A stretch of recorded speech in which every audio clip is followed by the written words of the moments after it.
what the consequences are of individual decisions for the entire economy or the human well-being, and we could go as far as go to the well-being of cheetahs and frogs and tigers as well, is what we're going to get to.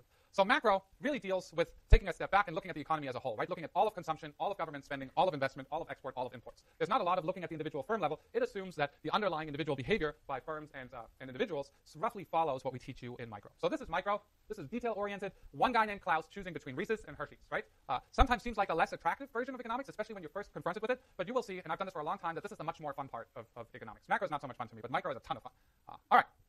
So when I say allocating scarce resources, right, who allocates scarce resources? Turns out everybody allocates scarce resources. Even Bill Gates only has 24 hours in a day. So individuals, what they do is they do the following. They pick a bundle.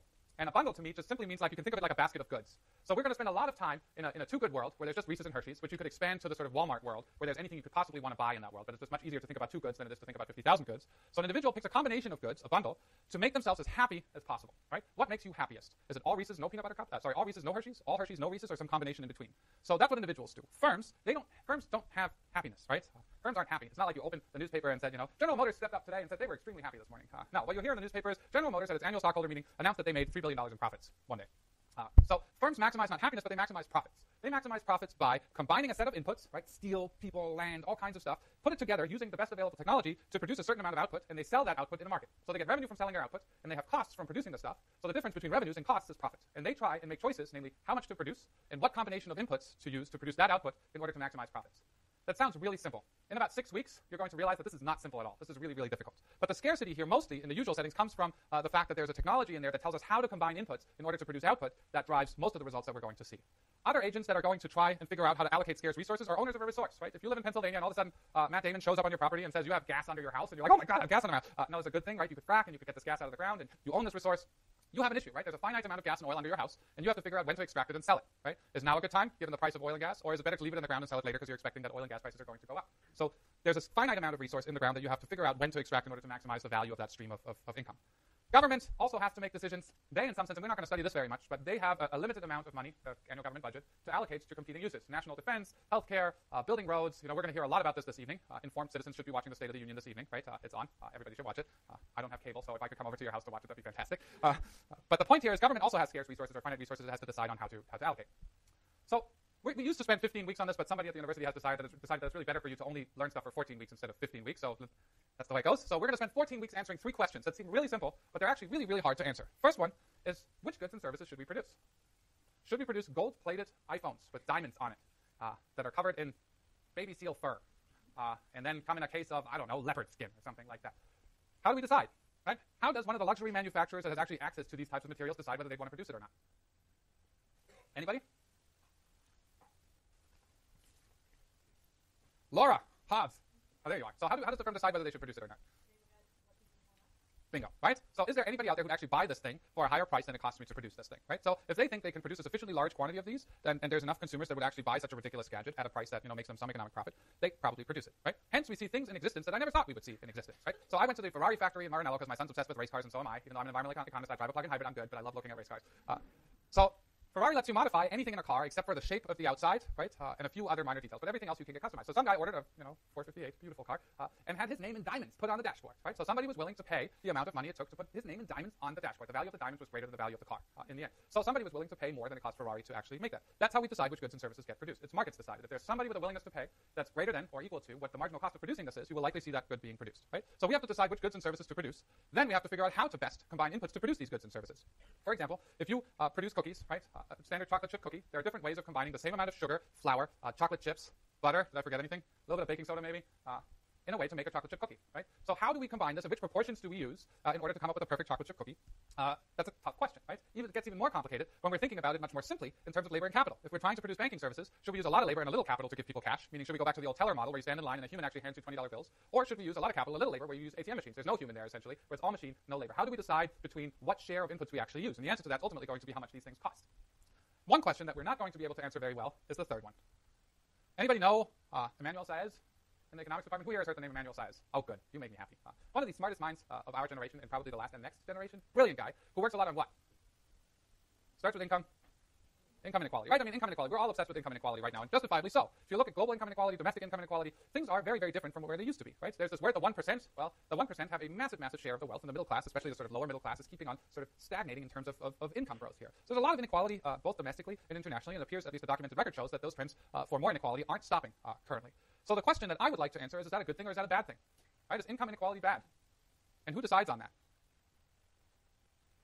Exactly, right? Who decides on that? Who decides whether we want an equal society where a brain surgeon makes the exact same amount as, an economics professor, as, somebody who serves coffee at Starbucks or something like that, where everybody makes the exact same, or where we have something that's very similar today, where a few people get rewarded or make a lot of the money that's being made in any given year and amass massive amounts of wealth, and others are left behind. So to put this in a different context here, think of a cake, right? Think of the value of all goods and services produced in an economy.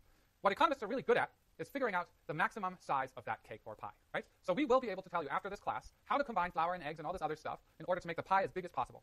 What economists are not good at, and some of my colleagues would argue with that, but I'm saying I don't think this is something we should have a lot to say about, is who should, and I'm using the word should here, should get what share of the pie, right? That's a decision that society as a whole has to figure out how to make, right? Do we want something where wealth is distributed rather equally, or are we happy with a really sort of skewed income distribution? So this, of course, goes back to something that you read about in, can't pronounce his name, Polanyi, that guy. You've all read him. I read him, because the first year I showed up here, I hadn't read him, and the students threw copies of the book at me saying, how dare you teach us without having read that great book? My network, Wi-Fi network is now called Polanyi, and password is Carl. You don't know where I live, so you can't free ride. But the point here is, Alan Karras, I love Alan, he talked a lot about social welfare criteria and how do we decide how well off a society actually is. Are we as well off as the least well off individual? There are welfare criteria where we have to decide on how do we measure the well-being of a society. So I'm going to show you how economists have come up with a measure that measures human welfare that's measured in terms of dollar, but it doesn't tell us very much about equity, meaning who gets what size sliver of the pie. My English abilities are running out today. Okay. So when we're thinking about who makes the decisions in the economy, there's two ways of thinking about this. One is having a centralized decision-making authority, right? So I think decision-making authority has been retitled now as the decider, right? Who's the decider? The centralized decider, which is where one authority decides how much is being produced, how it's being produced, and at what price it's being sold. Is this a hard thing to do for an economy as large as the United States? Information requirements are massive, right? You have to decide on how many left shoes, how many right shoes. What do we use to produce the shoes? You're essentially going to have to figure out what are people going to want at what price in any given period, right? And predict that perfectly in order to solve the allocation problem. You don't just do this for shoes. You do this for cars, cab rides. I don't know what else people buy. I obviously don't buy a lot of clothes.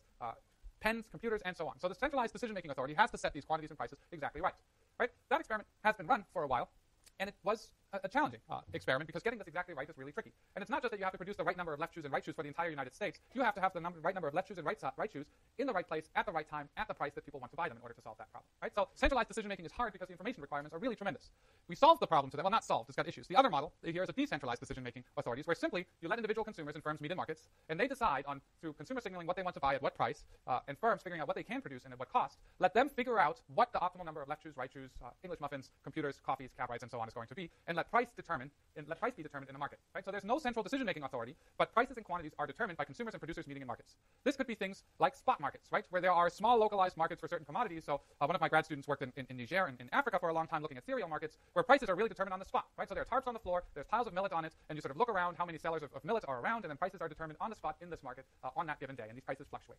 There are much bigger markets, like a market for motor vehicles, is certainly a national market where equilibrium price isn't determined by sort of competitive market forces at the local level, but there's a limited number of firms that interact with hundreds of millions of Americans who need transportation services in order to figure out what exact next 70,000-ton SUV that's taller than me needs to be produced in order to get your kids to the soccer game, right? I'm being sarcastic here.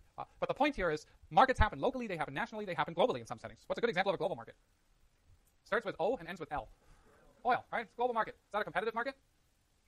You don't know what a competitive market is yet, but it's not, right? There's OPEC, right? It's a cartel, an organized cartel that influences the price of oil globally. So the cool thing about markets is that prices, right, the price of a good in a certain place at a point in time answers the which question, which goods are we going to produce, how are we going to produce them, namely the price of labor and capital are going to determine how we're going to mix those two, and who produces them question too. So we're going to go into great depth here to show how these markets actually function to maximize social or societal well-being under certain assumptions. I am not one, and I'm going to say this again, I'm not going to stand here and tell you that markets are going to solve all of our problems. I'm going to be very precise about in what setting does which market solve what type of problems, and if you relax one assumption, what the consequence for individuals and society as a whole are, and how to then get back to something that resembles something socially optimal. So we're going to have a lot of fun coming up with different markets, questioning assumptions about these markets, and figuring out how we get back to the social optimal. So here's what we want to do. We're going to come up, we're going to understand how prices arise, how markets fail, what governments can do to improve social well-being, and how information affects market outcomes. Information is, of course, the big thing for your generation. Information changes everything, right? The market for taxi cabs that has been the same market for taxi cabs for decades is in a complete upheaval and revolution through one little thing. Uber isn't really anything, right? It's not a fleet of cars or anything like that. What is Uber? It's a rideshare. But if I go back and go more broadly, what does Uber provide? Transportation, but they don't own the cars, right? You decide to become an Uber driver with your car. It's information, right? All Uber is information. It matches individuals who are willing to provide transportation services with their cars, with customers that are willing to pay for those transportation services for that given car in a particular spot in a given time, right? In the old days, we thought in order to become a big company, you needed to have factories and trucks and all kinds of things. Uber is, it's a piece of software, ultimately, if it comes down to it. Yes, it's more than that, but it makes its living through information. So what we're going to do is we're going to build some simple models. We're not going to read any newspaper articles, because I've realized that people don't read newspapers anymore. But if something exciting comes across my desk that I really need to analyze that day, I will throw it your way, but we're not going to have reading groups of the New York Times. And we're going to solve some problems. So let me close, because I have 3.5 more minutes with my description of what a good model is. A model is a simplified description of reality describing the relationship between two variables. What on earth is that? So let me give you an example of how I raise my kid. So my kid looks at me and says, Dad, what's the Titanic? I was like, oh yeah, that's a good question. Here we go. So if I wanted to explain, the story, the tragic story behind the Titanic sinking, I could build a model, right? I'm German. We like building detail-oriented things. So I could go into my garage, carve a perfect replica of the Titanic out of, I don't know, balsa wood, including the deck chairs, robotic versions of the band, Leo and Kate in the front, painted all exactly right, tiny replicas of the porcelain. And then what I could do is get a drawing of the iceberg, sculpt an iceberg, and, do this thing and crash this model of the Titanic into some sort of perfect replica of the iceberg at the exact relative speed, and of course get the mass of the two objects exactly right. Does that seem like a good model to describe what happened? It's too much model, right? All I did is the following. We don't drink milk, but I went to our neighbors and got one of those gallon milk jugs. I filled it with water, threw it in the freezer. Then I took a shoebox, and I spelled Titanic on it in Crayola, and I taped it, and then I perforated one of the front corners a little bit, and then when he was in the bath, I threw in the iceberg. We took the Titanic, we crashed the shoebox into the little thing, the thing ripped, and it sank, right? It was a really, really simple but effective model, right? Really heavy object, lighter object that's perforated, going too fast, crashes, outcome, it sinks. So it described what happened very, very simply using the bare minimum of descriptions and assumptions to get across what we're trying to do here is to show why the Titanic actually sank. So we're trying to build good, simple models that preserve the main features that we're interested in reality. We don't have to get everything right. We just have to state our assumptions clearly and then come up with it. All right, here we go. So the one piece of good news is that this Thursday, I have to go to the East Coast and I can't get out of it, all right? Professor Burke, who's one of my favorite colleagues of all time and one of the greatest senses of humor ever, will teach Thursday's class, and I will see you again on Tuesday, all right? Have a pleasant weekend, and I'll see you on Tuesday.